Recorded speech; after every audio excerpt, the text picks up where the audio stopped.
falcıların, büyücülerin, cindarların evimize gelmesi neden tehlikelidir?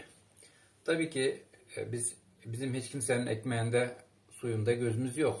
Sadece burada bir nasihatti ve sizden de bir alacağım yok, bir beklediğim de yok. Bunlar cinlerden işbirliği yaptıklarına göre her evde yaşayan cinler var. Hubus habais denilen cinler tuvalette, hamamda yaşayanlardı ve evde meskünleşen, tabii ki üzerimizde büyü varsa evimizde de büyüden gelen cinler var demek ki. Onlar bizim evimize gelende, davet edende bu büyücüyü, falcıyı ve yoksa da cindarı evimize davet edende onların işbirliği içinde olan cinler sen görmeden, hissetmeden evi bütün tılsımlarlar ve evindeki olan bitenin hepsinden haberdar olur o insan. Ve sen evinle onun iş yerinin, ofisinin arasında bir koridor açılır. Nasıl ki o GPS gibi. Ve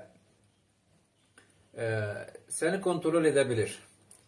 Ve evdeki olan cinlere seni satar. Ve evdeki olan cinler de senin üzerinde iş yapmaya yani kudretleri olur. Neden? Evi tılsımlayan da oradaki cinlere seni emanet eder ve seni kontrol ederler. Sen o problemden bir de çıkabilmezsin. Yani evine getirmek çok tehlikelidir.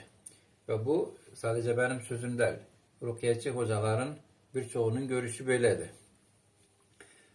Onlardan görüşen de ofisinde, öz yerinde görüşmek daha iyiydi ki evine getiren de sen evini bütün ele geçirecekler ve sen aileni bütün cin musallatı altında kontrol edebilirler. Ve buna sakın bu sözümü dışarı atmayın ve dikkat edin. Çok dikkat edin evinize büyücü, falcı, cindar getirmeyin.